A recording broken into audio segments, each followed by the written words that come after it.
Mhm. You know, they need to replace the Zoom lady's voice with a proper English accent so that it feels more friendly. I think it should be like my sat nav. I can choose the voice I want, or I can record my own, right? So.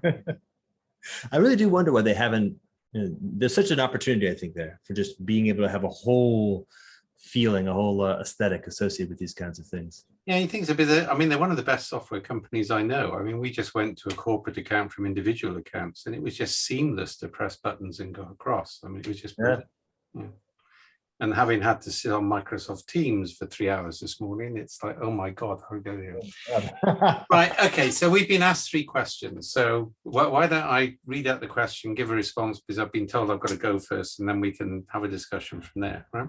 Sure. So the first one is looking at the general theme about uncertainty. I won't get into the VUCA nonsense and stuff like that, but it says, will digital sovereignty matter? If so, why? My general approach on that is yes, but I think it's missing the point. I think what actually matters is cognitive sovereignty, or what the feminists call epistemic justice. So it's the power of interpretation of data which matters, not the data itself. I mean, my colleague Beth, who's a fellow South Walian, has a wonderful way of explaining epistemic injustice. She says, old men are philosophers where the old wives tell tales. So the language you use describes the way it is, all right? And about 20 years ago, when I was in Washington with John Poindexter, and somebody asked, what do we think about AI? And this is 20 years ago. Both of us said simultaneously, the problem is the training data sets. And you can now see that if you've read the epistemic parrots, sorry, the brilliant paper, right? That Google has finally got round to realizing that that's one of the issues. So, and certainly a lot of our work is fundamentally allowing people to interpret their own experiences rather than having interpreted by black box AI or by experts. And the work we're doing on post-election peace and conflict resolution in the States at the moment is planned to use young children in schools and church groups as ethnographers into their communities, to identify the street stories, but to identify how they're interpreted by the people who tell them. And using that in photographic form, oral form, and artistic form, as well as textual form. Because what we can write down is about 10% of what we know. So I think the issue on digital stuff is actually how you source the data and how you interpret it. Yeah, if we're going to make a change. So that would be my general response on that one. Well, I noticed when I read the question, the way my mind actually my mental hand started to work its way around it. I think I shifted it to say something like sovereignty in the context of the digital, and sort of reorienting the focus on the primary question: what does it even mean to speak about sovereignty? And as I thought about that, and in the context of the digital, holding that in the background, I noticed sort of 3 characteristics that seem to be at least fundamentally part of any notion of this question: what does it mean when we say sovereignty? One was very much the Viktor Frankl direction, the interiority, the particularities of the capacity of the individual to make effective choices on their own basis. Because there's a whole bunch of stuff to be done there. We can do things like stop training people to not think, or create emulation structures where people are getting in their own way. There's a wide variety of stuff we could talk about there. Or the opposite, we could actually be effective in helping people learn how to increasingly be able to navigate the world on the basis of their own cognitive capacity. Then the second one had to do with something relationality. So this problem of digital sovereignty, oftentimes high asymmetry and relationality steps into the front. So as we talked about, Forrest and I actually, in the context of a question that Tristan Harris asked us, something like Facebook is particularly challenging in the context of sovereignty, principally because of the enormous asymmetry of the relationship. I am standing on one side of the line, and a gigantic multinational corporation employing tens of thousands of people and billions of dollars and AIs that are training against all the data that the world can provide is on the other side of the line. And it's sort of implausible in principle for there to be anything like kind of integrity of relationship, which is to say that my capacity to actually steward my own choices is implausible. And I will always be on my heels with regard to something like Facebook. So the second piece of the context of sovereignty in the context of the digital is really rethinking the possibilities of how do we reshape the sort of the architecture dynamic of relationality towards more and more either always orienting towards symmetry of relationship, or creating structures where asymmetry is present. There's a big thumb on the scale of the quote unquote little guy. And then the third had to do with something like the notion of architectures or structures. And some of the things that you were mentioning, I think, fit into that category for me.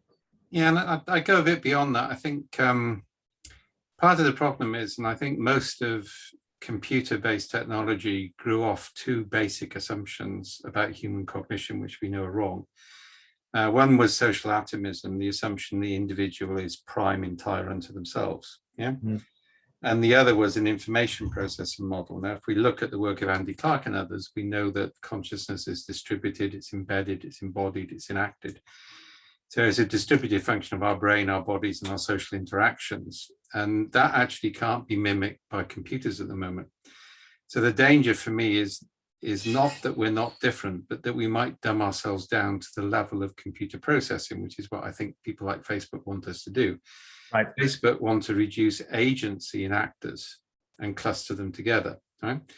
So I think one of the big things is how, and I think there's 3 A's on this, there's agency, affordance, and assemblage. And I think those are the sort of 3 things you need to map. So what level of agency do actors have in the system? Yeah. Yep. And actors can be collective, not just individual. So I say we found if you use children as ethnographers, particularly around puberty, they can get data that computers can't, and you're starting to get this collective interaction or sense making. And we've done work there with transgenerational pairs where we put young people with old people to come up with social interventions.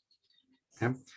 In fact, I'm talking about that with Tyson, who wrote Sand Talk in a couple of weeks' time, because we're looking at that in the indigenous concepts. That's a big webinar you and I are doing together. So I think that concept of realizing that consciousness is, yeah, it's a small world. It all comes together eventually. I just imagine you're 2 of the more garrulous individuals I've met. Oh, we're enjoying it. He's a fan of Cynefin. We've enjoyed ourselves on the preparation. We're going to have a ball, right? And you have to remember that I'm Welsh. So my grandmother was beaten up by English teachers if she spoke Welsh in school. So we've got that right? It's Wales is England's first and hopefully will be its last colony. We're working on that, right? So I think that concept of embedded, embodied, enacted, of distributed consciousness, and I think that's key, right? Because if you can assert that, the asymmetry changes, because the algorithms can't handle that level of social interaction. So one of the big things we're looking at the moment is peer-to-peer knowledge flow. So you want to remove mediation from knowledge flow between actors. Now that changes the affordances available to people because they can discover things they wouldn't otherwise discover. And Facebook tries to prevent you discovering things it doesn't want you to discover. And then assemblage, which is, Deleuze's great contribution to thinking, and more people should study it. Right? Delander is brilliant on Deleuze. Is the patterns of multiple narratives over time act like attractor mechanisms that we can't escape. So one of the things, again, we've been looking at is Deleuze's concept of lines of flight. So how do you find the weaknesses in the attractor mechanism and bring people's attention to them so they can find escapes? Yeah. And my gut feel is kind of like, I don't think Facebook is the big enemy anymore. I think people have started to understand how it works. And you've got a new generation coming through. There's whole groups of people now who don't spend their time online. They go to festivals. They're breaking that pattern, all right? Right. And Facebook is old paradigm, it won't adjust. I think there are different forms of social media, which interestingly are non-text based, which are picking up more. Yeah, so, and I think IT has a 30 to 50 year lifespan before it dies and gets replaced. If you look on technology, so I think we've got a bit of that going on at the moment. But yeah, it comes a bit onto the second question: is how do you educate people? Yeah, yeah. I think the trouble is people aren't aware. I mean, one of the things I've done with people is I've got a couple of personalities I maintain in Facebook, one of which is a right-wing one. All right. And if I put a query in on that, I get completely different results than if I put my only one in. All right. Because what Facebook is trying to do is cluster light with light to make them more attractive to advertisers. I mean, that's the obvious goal on that. But I think human beings are getting a bit more savvy on that. And there's more and more peer-to-peer systems coming into play. We have a neighborhood scheme, for example, yeah, which is software, but it's entirely peer-to-peer between members of the village and the surrounding villages and the surrounding towns. There's no mediation on it. It's a simple peer-to-peer flow type system. Yeah, so there's, I'm noticing the second question actually begins to step up into the space. So I feel like maybe if we shift there, open that one up, and then actually expand the sphere to hold both 1 and 2 into the same place, some interesting things will happen. Yeah, I think technology may help us here. I mean, I've been walking the last 2 days, and you shouldn't walk 30 miles at the age of 67 in a heat wave without adequate water. So I'm still recovering from that, right? But if I look at the amount of technology, and I left my phone charger behind me on day one when I left the car at the car park to go back later, I was stopping in a pub. And it was like, I can't function. Because, you know, my iPhone has got my maps, it's got my time, it's got the bus times to get back, it's got all of those sort of things. The iWatch is keeping my pace up and everything like that. So technology has become interesting. I think this is the Internet of Things, as it used to be called. It's got different names now. Is when technology becomes pervasive, so we don't think about it when we use it, it actually has more utility. Yeah, it's the old way thing. It's kind of like becoming a tool. And if you pick up a hammer and it fits your hand, it's a tool. If you have to buy or re-engineer your hand to fit the tool, something's going wrong. Yeah.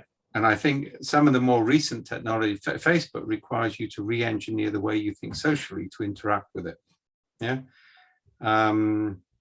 And I said once, all right, which I'll repeat, I think you've heard me say this, that part of the problem is most technology is devised by anally retentive 30-year-old misogynists in California who take Ayn Rand seriously after puberty.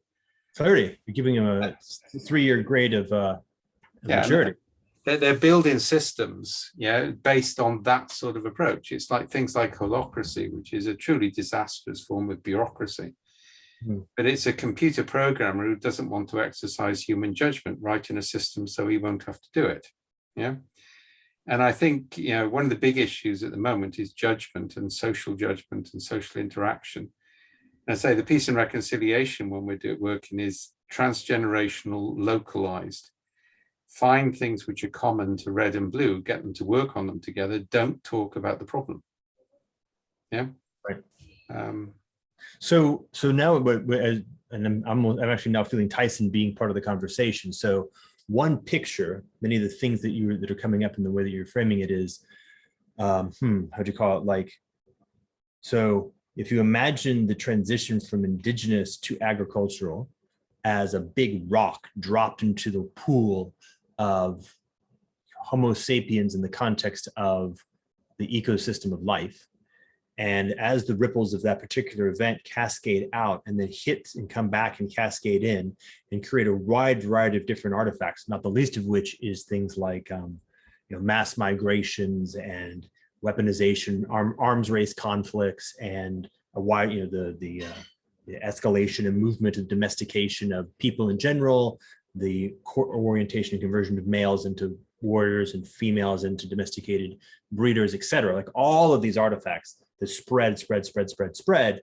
And part of what we're witnessing right now is a process of simultaneously a equilibrium process where there is not a reinforcement of a ripple against the more steady state environment. It will tend to work its way out over time. Of course, there are also reinforcements. We have to be mindful of that.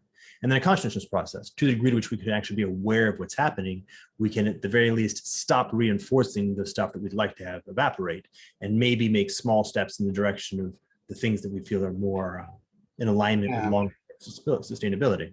And I think that's one of the big switches. I'm just writing a blog post. I've decided it's about time to do an all-out attack on Peter Senge. All right, on the basis that Fifth Discipline was inspirational when I read it in the 80s, but you now read it with the benefit of hindsight. You think, oh my God, did we really take this stuff seriously?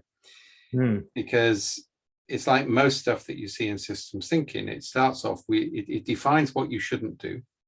Then it defines individual human behavior, which is considered desirable.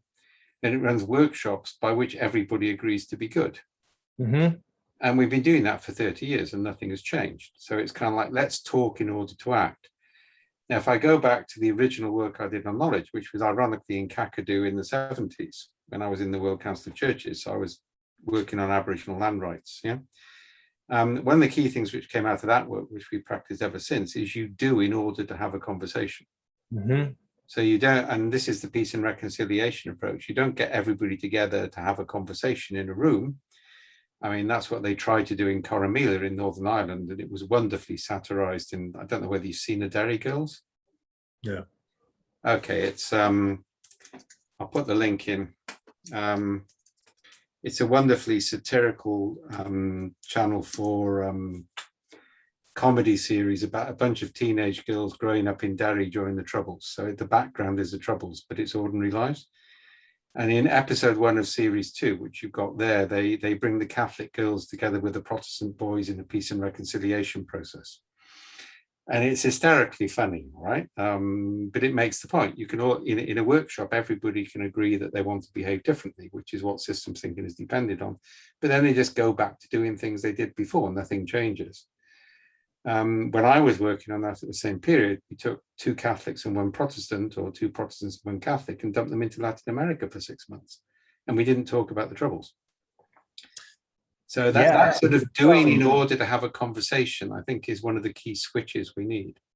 I think this strikes too. So this is I think really nice. I think there's a bunch of fundamental things that come out of basically the same set of, I guess you might call them principles or insights. One would be something like, be conscious of the fact of a mania towards system style, complicated system control. Yeah. Okay. Be conscious of that as a mania. 1, stop being a maniac. Slow down. Don't continue to double down on that. Rather allow it. A white liberal professor educated in MIT who thinks if everybody was like him, the world would be a better place. I mean, there's a cultural imperialism in this as well. Well, it's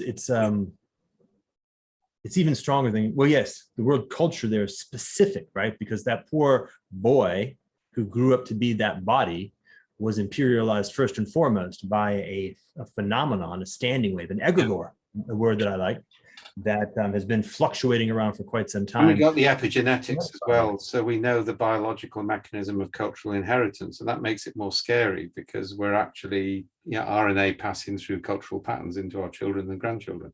Right, for a long time. So it's going to be a while. So that's the second, right? Yeah. So the first would be something like really acknowledge the degree to which this is like a lineage story. This is a grandchildren and great-grandchildren story. Okay. That means you're not going to solve the problem in a week. Right? You're not going to instantiate a new bureaucracy that's going to use systems thinking to control it in the next fortnight. No, it's going to be a process. It's going to take a while. It'll soften, it'll shift, it'll move, and there'll be a noticing of it getting better, and it'll take a while. So just allow it to take the time it needs to take, which is a reorientation towards a more natural approach. And it's localization. I mean, I think part of the problem with climate change stuff, all right? So, I mean, the latest report which came out, even good friends of mine said they were stopping watching the news anymore because they decided they couldn't do anything about climate change. It was all a disaster. We're all doomed, so we might as well make hay while the sun shines, right? Right. Now, the trouble is that's sort of what you see on every climate change initiative is people are trying to solve the big problem. What they're not doing is small scale interventions to increase the options. I mean, this is a basic principle of complexity decision making. In a crisis, you focus on increasing options so you've got time to think. Mm-hmm. So initiatives like, for example, refreezing the poles, which would give us 30 years more breathing space, is now an engineering problem, not a scientific problem, but everybody's focused on carbon targets, which are not going to happen. Yeah. Right. So, and we need to make climate change proximate to people's lives. Now it's happening anyway because of the disasters. But until people see, there's a lovely book, you may have read it, by Terry Eagleton called Radical Sacrifice. Mm-hmm. Yeah. Yeah, and another book, Hope Without Optimism, which is a brilliant. You've got to get to the point where people, and that's reassessing Maltman's work. So I've been going back to Maltman based on that. And I knew Terry when we were both editors of a Catholic Marxist journal back in the 70s. So that's going back some. But the basic principle is you have to get people into small sacrifices in their proximate environment So the dispositional state changes, so they'll accept politicians wanting to make wider sacrifices as a whole. But you don't start with the global change. You've got to start with that localization realization of the need for change, and we've got to accelerate that process. Yeah. And so we start having some, recurs back to the points that I was making in the beginning. There's something like, something having to do with something like symmetry or scale. So more choices made at the human scale level, and as much as possible. And I think that a lot of the movements that are going right now in an area that I'm spending a lot of time on, the thing that's known as the blockchain or decentralization, has to do with simultaneously taking power, taking energy away from the kind of the mid-century systems theory oriented regulatory structures, and actually structurally moving that so that the choice making is actually in fact embedded in local. I think it is, but I think we're not paying sufficient attention to the control at that level. I think the danger with blockchain is it becomes a libertarian wet dream, right? And that won't work, right? So I think the issue is distributed nodal control rather than distributed individual control. I think that's already happening, actually. Yeah. I think that's the key reason why. Yeah. So, and it's the old thing. I was talking with briefly with Robin Dunbar the other day on the Stoa, right? Oh, nice. And with interesting, because I've always argued that 5 million was the maximum size a country could get to maintain cultural cohesion. And I mentioned that, and he confirmed he's now got evidence to support that. Interesting. Okay. There's mathematical evidence to back that up. So 5 million goes with 500, with 150, with 15. Right? Yeah. And I think that's where we move into, we need to start to think about identities, not individuals, and we need to think about agency at identity level. This is where, to be honest, commercially in marketing, that's more important. I mean, what Facebook is trying to do is to force us into a predefined set of categories rather than a sort of fluidity of normal human identity structures. So Deleuze comes back here, right? The shift from the individual to the divisual, and the shift to assemblages, right? As multiple different fluid styles of identity that have distinct agency in particular context. And then the other move we have, which is clearly happening and will continue to happen because it's part of the kind of a low energy structure, is the Chinese style social credit system, which is doing the same thing, but from a different orienting basis. Yeah, they were quite scary in some ways. I mean, it was quite interesting. One of the big studies we did for Poindexter when I was working with DARPA is we looked at the collapse of empires. Oh, nice. So we looked at the Roman Empire, the English Empire, the American Empire, and the Chinese Empire. And we had to abandon the Chinese one. I mean, the Roman, the English, and the American are in common. They actually, and America hasn't met this yet, Rome and England break when they realize people don't want to be Romans and don't want to be English. And it's the Indian Mutiny for England. It's various "Where are my eagles?" So it hasn't. We thought it might be Iraq for the Americans, but it hasn't. Yeah, but the Chinese don't worry about that. They just let the barbarians conquer them. Then their educational system makes them Chinese, and that's what they've been doing with capitalism. The same with Singapore. I mean, Singapore and Chinese are state capitalists. They actually have a very high degree of social provision and social care. Both of them are better prepared for global warming than anybody else is in the world at the moment. I mean, China is interested in Afghanistan, not to control it politically, but to secure its rare earths. Yeah, and that's been their strategy. So I think, I'm not saying it's desirable, but they have collectivist structures. Yeah, that's why I think Singapore is actually quite interesting, because it's a voluntary collective structure. In terms of the way it works. Singapore is extremely interesting. Singapore is one of the things that I think needs to be studied very closely. My sense of the Chinese empire is that it collapses for the same reason that every Chinese empire collapses, which is that they are an obligate mandarinate. And that means that they ultimately will always orient towards the complicated control systems, which will have a collapse. They do have a history of relax. If they know they're going to lose, they actually concede before they're seen to lose. This is all. Their collapse is always an interior, not an exterior. That's fine. It's always an interior dynamic, all right? So I think it's fascinating. As I say, Singapore is a more interesting example because it's absorbed aspects of democracy into the system. But they still, people, yeah. but they still have a sort of collective consciousness about the way they work and a level of social interaction and social dependency, which we started to lose. It was interesting. I did a whole bunch of ethnography about 10 years back in Tea Party communities in the States. And I remember going back to DC and saying, look, these guys are socialists. If you look at their data that they practice, they're really strong community. They look after each other. Yeah, they respect each other. They don't like outsiders, but fundamentally they operate a localized socialist economy. And you're getting them wrong because you're not understanding what their value system is. Yeah. I mean, hillbilly energy sort of partly hit that, but not completely. Sure. So I think that there are models of collective interaction. I mean, it's like when I see Mary Boone, who I wrote the Harvard article with, she always makes me go to church in Connecticut. And I mean, it's a social gathering. I mean, the preacher will say something terrible about the Israelis and pro-Palestinian, and they'll sing a few hymns just to pretend they're really religious. And then they sort out everything they need to do in the community. And actually, that's what the Catholic Church used to be like in Ireland. It was a place where people got together every Sunday and sorted out the community aspects. And so I think there are models we can draw on here. Yeah. Yeah. So let's talk about that at the level of architecture. So in the first question, digital sovereignty in the context of the digital, the creation or regeneration of ordinary rituals and institutional structures that support human communal relationships. And we talk about a concept called coherent heterogeneity. Yeah. So what you actually see in most of, say, the peace and reconciliation work is, and this is the sort of white liberal thing, it's a homogenization. If everybody was like us, life would be better. So the way I normally illustrate it is, Friday night, I'm going down to watch a rugby match, where Cardiff are playing Bath, right? So my team at Cardiff, we play in blue and black. We're very intelligent players. We never break the rules. We're very respectful of the referee, and generally we're put upon by evil teams like those bastards from Llanelli, who actually cheat and foul and can't be trusted. Yeah. But when the English arrive, we're Welsh. Yeah. So what you've got is heterogeneity, which can be coherent at different levels. Yeah. Sure. And I think that's what we need to start to look for in the structure of society, because different people are coming from different places.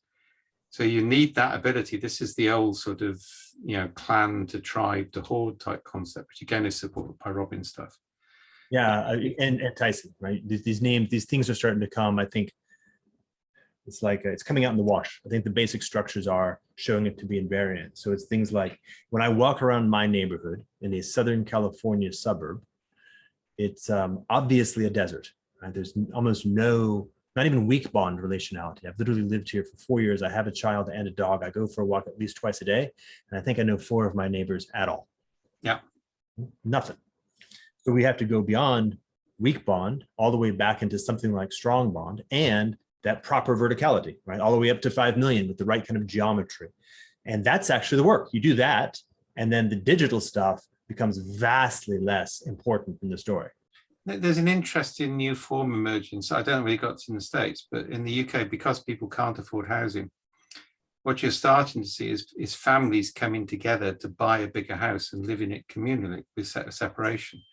Oh, yeah. So, and value in that, because it means you have more diversity in your social interactions. It's more like the extended clan. And I think, that's what come back to Singapore, what they've done brilliantly with their housing development is everybody gets housing. But if your income increases, you have to move up. So they have racial quotas on housing blocks, but housing blocks are within economic bands. So you're meeting people from completely different color skins from you, but they're in the same income group, and you have the same sort of shops and the same sort of schools. So they don't have that obvious disparity. And that was a brilliant bit of social engineering by Lee Kuan Yew. Because actually Singapore has the highest rate of interracial marriage in the world. And that marriage interracial marriage is one of the great taboos. New Zealand has slightly more, but that's the Maori Pākehā thing, but Singapore has that diversity. I just had the insight of this problem of the epigenetic transmission and the degree to which cross lineage marriage may actually serve as a way to accelerate the processing of epigenetic transmission. In fact, it would have to by nature. Yeah, and Jablonka's got some interesting stuff on that. She just wrote a new book on the epigenetics of empathy. Don't know it. Jabanka wrote one defining ones on epigenetics. I mean, she's a controversial figure, which makes her fun anyway. So she's an Israeli geneticist. Famously said very publicly, no geneticist has ever taken Richard Dawkins seriously or ever will. Yeah, which is probably true, right?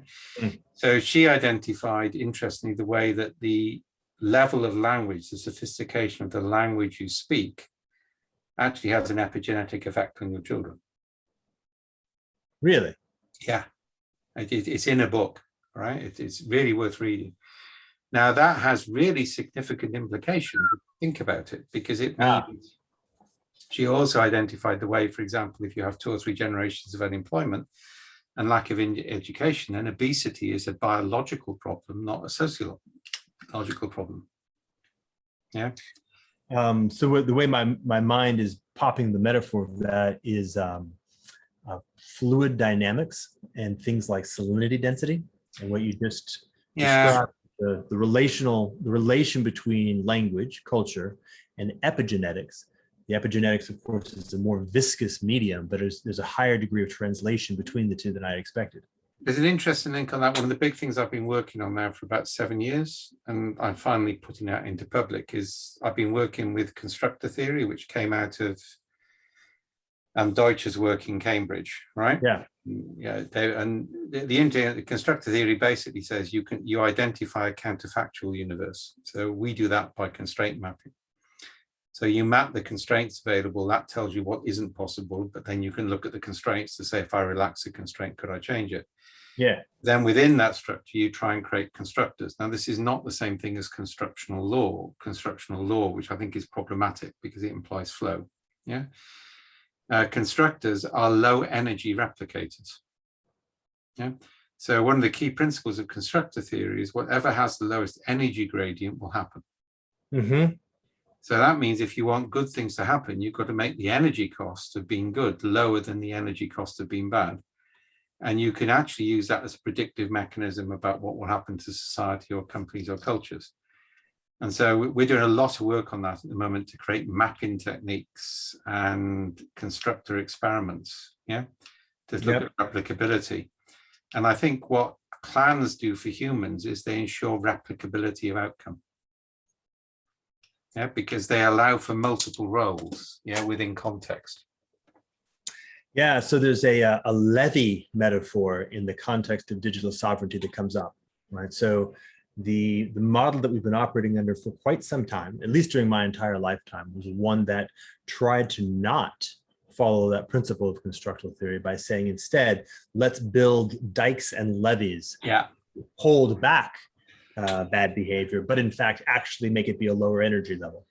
And of course, what you get is you get a short term that works for a little while. And so you think you're okay. And by the time you've actually lost conscious awareness of what you've done, then the system actually begins to route around, degrade, and break through those levees. But you've actually created a frozen accident in your structure where you've embedded a deeper layer of fundamental structure that is like incentive landscapes that are allowed to run willy-nilly inside levees. And that's a very challenging thing to flush through. And the metaphor I've used for that is the difference between a seawall and a salt marsh. So a seawall is a robust system. Yeah, it's fine as long as it doesn't exceed its design conditions, but when it breaks, it's catastrophic. Whereas a salt marsh, I mean, my definition of resilience, which by the way got me blocked by Taleb, but I'm one of many people blocked by Taleb. Yeah. It's an honorable group, right? Which basically said a resilient system is one which survives with continuity of identity over time. And anti-fragile is just one way to achieve that and not the most effective. Yeah, it's not that different. Yeah. So that argument is if a salt marsh gets saturated, it doesn't release its water when it goes over that. And I think that's the metaphor we're looking for society. And I think that's where constructors come in, because they actually create predictable structures which can change over time, which is, by the way, the Cynefin concept. I've been chatting with Tyson about that. This Cynefin doesn't mean habitat or place. It means it's a sense of continuous flow and change over time, but with continuity. Turns out there's about 15 different indigenous words in Australia, which are the equivalent. So we're going to have that debate when we get on the board. I've been doing this in Hawaii with the Hawaiians and have exactly Yeah. the same conversation where I'll say something and somebody on the other side will say, hold on. They'll say the whole thing in Hawaiian and go, okay, and then we'll move. It was actually very, I mean, it's a side chat. Somebody on the other day tried to beat me up on social media for using a Welsh word for a model, which they said was unpronounceable. And I checked their website and it was full of Kanban and Kaizen and stuff like that. So I said, well, kind of like, you're saturated with Japanese words, yeah, which you obviously don't understand. So I think one Welsh word is permitted. But I think the point is you do need different language to express new concepts. Right. Yeah. And I think that's where a lot of the indigenous stuff, because there are a lot of words in indigenous language, like words like Cynefin or Hiriaeth in Welsh is another one, yeah, which you just can't translate. Right. Well, there's an implicit assumption, a contextual given in the indigenous of continuity. Yeah. And if that's not part of your basic grammar, you can't actually recover that through any number of definitions. And it's not just indigenous, you know, it's most of Latin America and Africa and Asia as well. It's the communitarian social atomistic divide. Yeah. I refuse West and Eastern anymore. What you're talking about is different in Northern Europe and North America and the rest of the world. Yeah, because and the trouble is that's the dominant culture, and that's the dominant culture from the technology.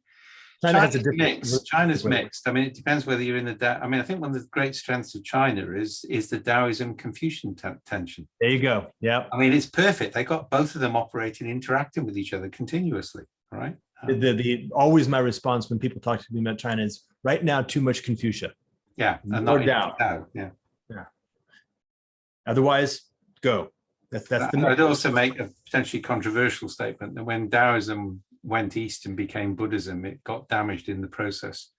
And when it went west, and when it went further west and got adopted by American management gurus, it disappeared completely up its own rear end. I call that faux.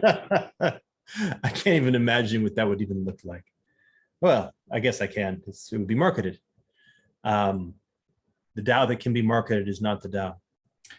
Yeah, but I think it's not surprising a lot of people in complexity science get interested in Taoism.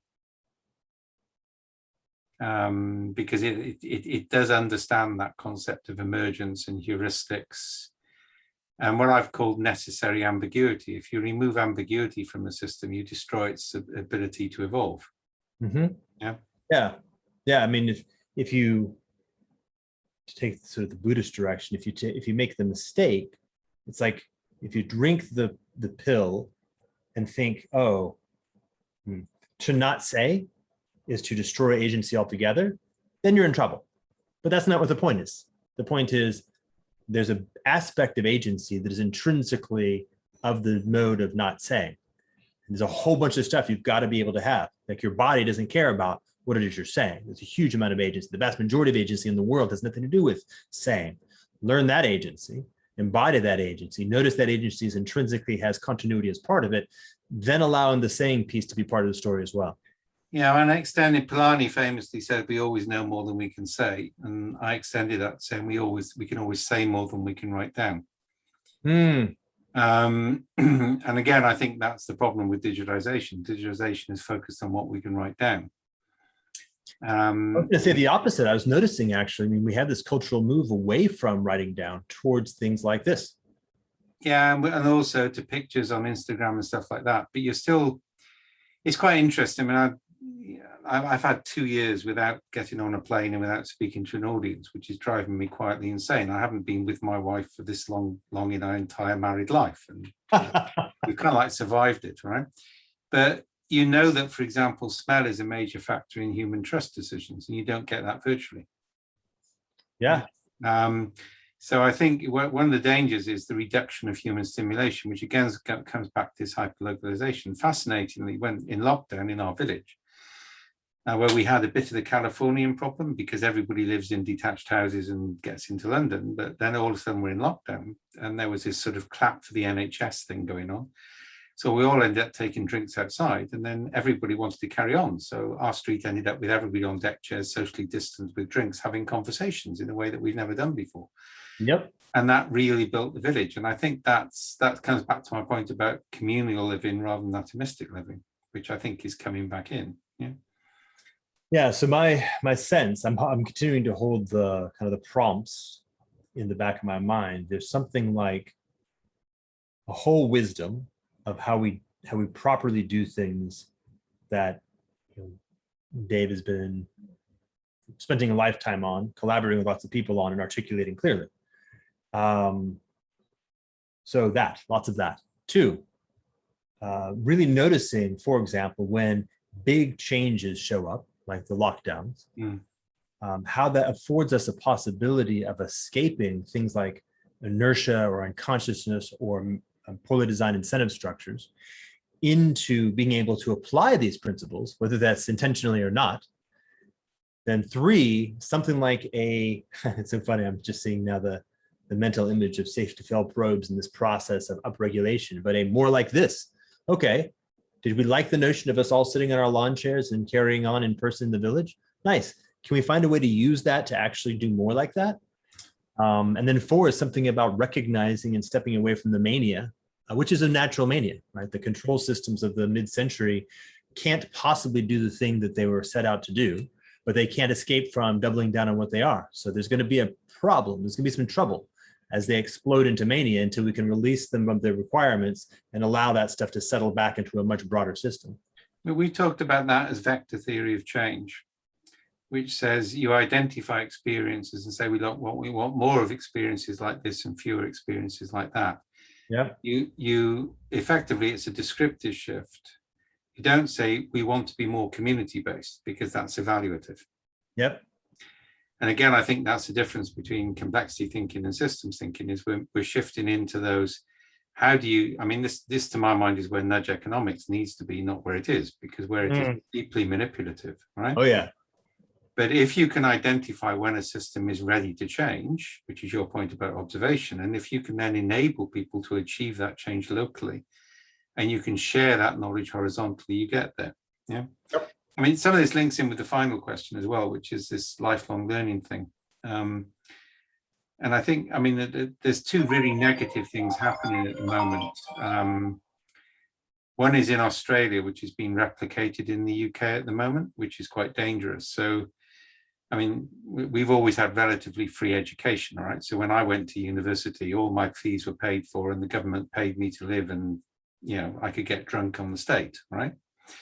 My children have to pay fees, but they're still low, right? But what they're now doing is saying, if you want to do STEM subjects, you will get very low fees. But if you want to study the humanities, the fees will be treble. And that's a 19th century model of education. So you're saying, we will educate you to, you know, learn how to program computers. So we'll give you a job for 5 years until we replace you with the next generation coming out who are bright, you know, better educated. And only the elite will ever learn about philosophy and art, you know, anthropology and everything else. And that's a really disturbing trend. I think the other really disturbing trend is the anti-intellectualism that you see in North America and to some extent Northern Europe, in that people don't want to read difficult books. So it's like the whole management textbook phenomenon. So, I mean, I've told this story before. Don Tapstock put myself and Mary in touch with his book agent, right? So we phone up the agent and talk about the book. And he said, oh, no, this is far too complicated. You've got too much stuff in it. That's not what I want. And we said, what do you mean? He said, what I want is one new book every 2 years with a catchy title, lots of cases, which claims to be truly original. And then we'll make money on your speaker fees. And I suddenly looked and I thought, that's Taleb, that's Denny. Yeah, and you look at it, that's what they're doing, right? Yeah. Is, you know, the idea of in-depth study. Yeah. Well, we had somebody, I've got somebody on Facebook at the moment who in 2008 got blocked on Wikipedia.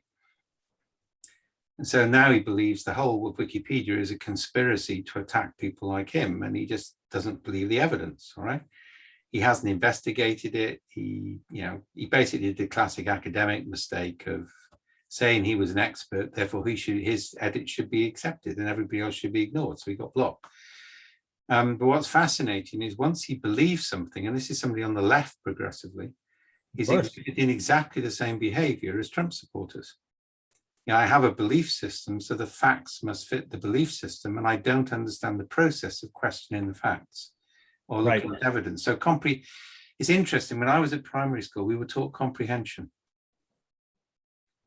And I don't think they teach that anymore. We had to take, 2 or 3 pages and summarize it. We had to understand what the text meant. And Well, what this you is see is people picking up off key words and key phrases and then saying, this supports me. Yeah. The way that the way I tell this story is that there's a little bit of a Joseph Tainter, a little bit of some other things that once you've locked in, again, I mean, it's, what's this, the other guy's name? When you created a metric, the moment you create the metric, it's no longer a valid metric, Gresham? That's Stratton's variation on Goodhart's law. Goodhart's law, there we go, thank you. The educational system, it starts in some context, usually after some kind of real change, and it has a certain vitality to it. But then it begins the process of sort of entropically playing out its structural axiomatics into some particular low energy state. Yeah, and I think part of the problem though is it's not a both-and solution. So again, I was having an argument with somebody who says that all schools are prisons and factories, and they're not. So for example, all right, we know cognitively, if you learn a poem every week around about the age of 8 to 10, your brain develops hugely. Okay? But you probably wouldn't volunteer to do it at the age of 8 to 10 because kind of like you have to be made to do it, all right? We had to debate every week. We didn't know what we were speaking on. We walked to the front of the class, we'd be given a card, it told us emotion, and we just had to speak without preparation. So all of that stuff, was kind of like a formal system, which made us more equipped to be generalists. In effect, you didn't know what you read. And equally, we then started to volunteer. So I think, and I said it the other day, Obama needs to know that impoverished, this is when he was putting the thing in place. If you don't have basic literacy levels in all American cities, you've got a problem because you've got disempowerment and disenfranchisement. So I think we've got to find the right balance here. We've got to have a balance between sort of freedom, expression, and learning, and a balance between things that people need to do and standards that we need to measure. And we're not, that's where we've got to go, is that balance mix. This speaks to the third question, which I would say is, I think if you grasp it, it's fundamental, primary, which is something like lifelong learning implies also lifelong teaching, which is to say that you have to actually move that notion of learningness as a competence, like the meta competence, learning how to learn, as the developmental center. And then everything else rotates off of that axis Monday, recognizing that you can't move the agency, you can't move the sovereignty of that out of, right? There's instruments and institutions. I'm going to use that distinction. There are definitely instruments, like I can go to a martial arts instructor and they have teacherly authority and they have competence and capacity that my friend down the street doesn't have. Great. And by virtue of doing that, I can more effectively upgrade my competence in this particular thing. But that martial arts instructor, if they're good at what they do, they truly are a master in the sense of mastery, know that what they're really doing is imbuing in me a discipline and orientation towards what it takes for me to actually be a master in general, perhaps a master in their discipline, right? So that level of sensibility around commitment at the center, I think, is the key to any P2P infrastructure. Yeah, it's interesting. So I can't understand why a lot of my academic colleagues think that they shouldn't teach. Because actually teaching is one of the ways you educate yourself. Right. And I think it's this qualities v process thing. So for example, if I take my debating case, so every week we stood up and we had to speak for 7 minutes without preparation or something. What that meant is we read newspapers, we read everything we could read, but you didn't know what you were going to get hit. So we became journalists. Nobody taught us to be journalists. There was a competitive process which made us journalists. Yeah. And I think that's one of the issues, all right, is how do you, and that's a type of affordance. Because you can't teach everything that people need to learn. They're coming back to your point about silence. Yeah. Yeah. They could never do so. Yeah. So I had a conversation with a young man about maybe 2 weeks ago, who is really an expert in extreme stuff. Like I think he holds the world's record for slacklining, several kilometers of slacklining, which frankly blows my mind. One of the things that he is quite focused on is competitive paragliding. And he had a beautiful metaphor in competitive paragliding. They have a term called the gaggle. And the gaggle is a functional, like a little bit like the peloton, right? A standing wave in local choice making, where to be in the peloton is the only way to actually have the anthropic capacity to be participating in winning the race. And so the peloton's in a natural standing wave in that choice making. The gaggle is even more fascinating because the way the gaggle works is that to be able to actually read the signals of, for example, the thermal movement of air, the best signal is every other racer. Yeah. So it's not as simple as a peloton. But to find the pocket of energy in this extremely complex system, you have to actually begin to orient towards the choices that every other flyer is making, which means that you begin to notice that you are actually operating as a single distributed cognition entity with a collaboration manifold on the outside and a competitive manifold on the inside. And people who participate notice that if you try to give yourself local selective advantage past a certain threshold, you drop out of the gaggle, which then creates a catastrophic drop in your actual competitive nature. So you have to be in the gaggle first and then competing inside the gaggle second. That's what I feel like in your debate club. That's really interesting. When we spent about a year and a half working on a complexity-based approach to design thinking. And Anne Pendleton-Julian, who wrote a brilliant book with John Seeley Brown recently on design, was one of the people I worked with on that. And we started to play around with creating a typology of scaffolding. So we worked on that in Whistler and then in Wales. Yeah. And one of the scaffolding types we came up with is effectively what we call dark scaffolding, of which the best is, and that's a reference to dark energy in cosmology, i.e. you can see the effect of something, but you can't recreate it. Yeah. And we used extreme sports as an example of that, because you can't create an extreme sport overnight. It's got to evolve. Yeah, the sort of things you've talked about evolve through practice. The technology evolves through practice. You know, differently. I mean, my hobby is walking, right? If I look at the technology I'm walking with now compared with the technology I walked with 50 years ago, it's just incredibly different, right? But you couldn't have designed that up front. It's a complex evolutionary process and the social practices which go with it. Now, I think what we're missing, this comes back to the education point, is being intellectually curious is actually not respectable. So where I come from in Wales, there are two mining traditions, the north and the south. Yeah. So the north was slate mining, the south was coal mining.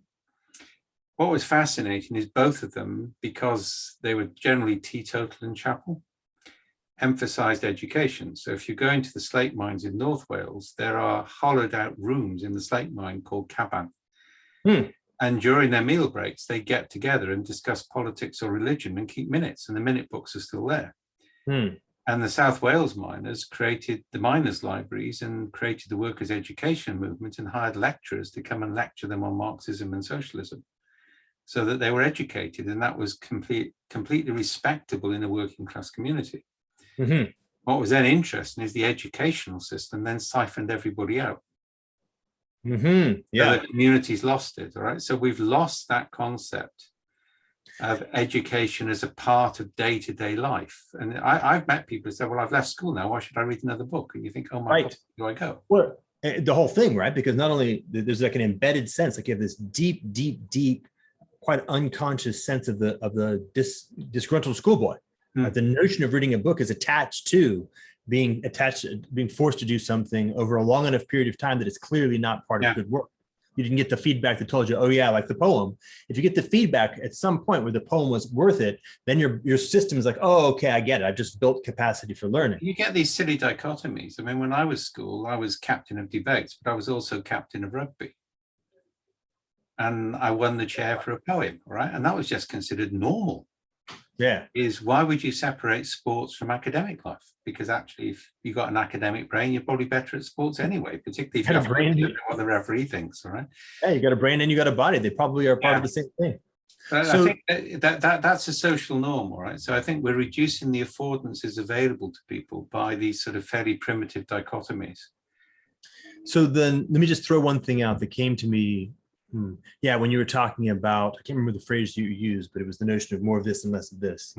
Because there was an iterative process there, and a key part of the iterative process, I'm sure it's already part of the language, but I just want to bring it up here, is that notion of transformation. Yeah. Notion of we intrinsically must participate in the transformative process that it is orienting. You can't have the key issue, all right, it's interesting, is if you don't know, I wrote this European Union field guide on complexity management, which is just come out in paper form. And we had 4 stages in this, which is assess, adapt, accept, transcend. The critical thing is said transcendence is an emergent property of doing things. It's not something you say you're going to do up front. Yeah. So you have to engage in the process of transcendence, but you don't define transcendence. Oh, for sure. But think about the distinction between that and the nudge theory in economics. No, don't. The most important thing to Cass Sunstein is that he doesn't change. He stays the same, and he changes things outside of him. To do this thing, you've got to be part of the we, and you must be willing to change and to transcend as part of what's happening. You must be willing to transcend. And as you say, and now it's because you're actually doing it. But before you even know it, you've already changed. It's interesting. I had an argument with the nudge unit in Whitehall. Yeah, this is David Halpin et al. And I said, look, we've got a mechanism by which we can use children as ethnographers. We can map the narrative space, and we can identify when society is ready to be nudged. And then we can trigger transgenerational pairs, young people working with old people, to initiate nudges and give you feedback. And he said, no, that's not what it's about. He said, the government tell me what they want to achieve, and I achieve it. I said, you guys aren't nudging, you're yanking. That's right. Yeah, it's deeply manipulative. Yeah, effectively. Yeah, there's a wonderful book called Neoliberalism by colleagues of mine at Aberystwyth University. They're basically saying what's happening with behavioral economics is they've subordinated cognitive neuroscience to the needs of neoliberalism. Yeah. Yeah. Yeah. That's a very nice way of just describing where we are right now. Yeah. And I say that sort of manipulation is problematic. Yeah. Okay, John's been very silent. John, we're on the hour, so what do you want us to talk about that we haven't talked about or bring up? We've rambled around a bit, as we've tend to do. If you'd had Forrest here, it would have been even worse. Well, this host list briefed format was obviously an experiment. And we reached out to 2 people who care more about sense making and thinking rather than what their peers think of themselves. But I must thank you again on behalf of the group for actually taking part in this experiment. So quickly, some feedback. The tempo and the flow made it, for me, compulsive viewing. A rough analogy to software, for me, it was kind of multi-threaded, which breaks my double speed watching of YouTube videos. So 2 people. I wish we'd had a video on Powder Mountain, which went on to Dan's house, which went on to Forrest's house. That was one hell of a 10-day period, that was it. Yeah. So I'm a software engineer by training, and I actually think software or engineers are good at complexity. But you touched on this earlier, Dave, that engineers need to be more conversant with sense making. So that content like this, which is so, it was multi-threaded. I need to go back and revisit lots of things. There's things I recognize that you said, Dave, but there's things that Jordan brought up, which I think, I need to investigate that. And one thing that stuck in my mind was lifelong learning implies lifelong teaching. I think there's a lot. I argued in an ITEL book, which was just published. I wrote an article, which is unusual for ITEL. I said no software engineer should be allowed on a computer without training in ethics. Yeah. Because everything they do has ethical implications, and they just haven't got the frameworks to understand the implications of what they're doing. Well, I obviously need to listen to the group, but I think, in my opinion, this has been a success in going some way to be able to achieve that compelling viewing that's free to anybody who's got the time to listen. So what would be useful is for the community is feedback on the way we've gone about this. I've explained how I feel, but I'm not so sure on how you felt it was. Was it any use? Could we have done better? Is the format really not as good as I'm perceiving it to be? And the last point I'm going to make is I have an agenda here, and that is to make myself redundant in the community. So if you were to say, well, one thing you need to do is get rid of that John Grant. You need a charismatic person in the slot who can guide the conversation. Because when that happens, other people will come forward and try to find other Jordan Halls that could have conversations either with yourself or with Sonia or with Jules, and just keep this ticking over, because sense making, anthro-complexity, that is the reason I got in touch with Jordan, because I think he's done that journey from lawyer to successful entrepreneur to thinking about civium complexity and the importance of sense making. The only thing I'd throw in, Jordan's probably got more than this, but we've actually found that 3 people having a conversation is easier than 2 people having a conversation. Yeah. It means people, somebody can sit and not say anything while there's something going on. So it's like that, it's that trio concept that we've been developing for informal networks. And it's what we got in the triopticon, which is the expert dispute resolution. 3 people talking is a balance. Yeah. The conversation moves to the center when there's 3 people, Yeah. Which is nice. That would be a very good kind of a change or shift. It was interesting on Powder Mountain because there was Forrest, myself, and that Marxist from Harvard. What was his name? Brilliant guy. Oh God, I've forgotten his name now. But either way, the point is that he could interrogate Forrest on something, which gave me breathing space, which you need in a conversation with Forrest. Think about what I was going to say next, and vice versa. So that sort of balancing thing works a bit. Yeah. So John, in that context, if you had 3, I hate to say it, but the role that you play would actually be more crucial, because unless the 3 were already able to very quickly come to something like coherence, you'd have a period of time where the conversation is sort of looking for its center. But if you could actually help it find its center earlier, which is what you're doing by creating like a structured prompt that says, okay, here's the context. Okay, simplify the conversation. So you can simplify the conversation, providing a context that then allows the 3, or in our case, the 2, to sort of say, okay, of the infinite number of things that we could talk about, here's the subset that we're going to begin with. And that holds it into space that makes it able to be a conversation faster, I think. So that's cool.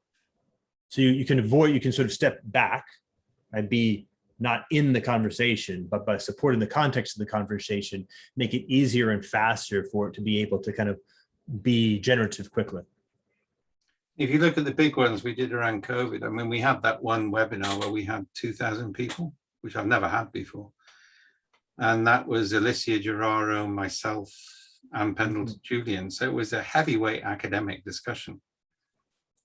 And people, there's a growing appetite for that. Yeah. One of the pieces I'd like to throw in there, John, was the way that you sent the invitation had an aesthetic that, again, really reinforced the notion of the context. I don't know if you were conscious or how conscious you were of it, but the structure of the invitation was extremely consent-based. And so you proposed a model. You then inquired as to my consent and the degree to which that consent was very like, yes, yes, yes to this.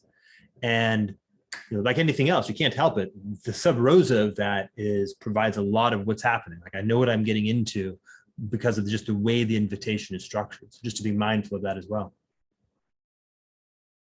The who, the how, the what.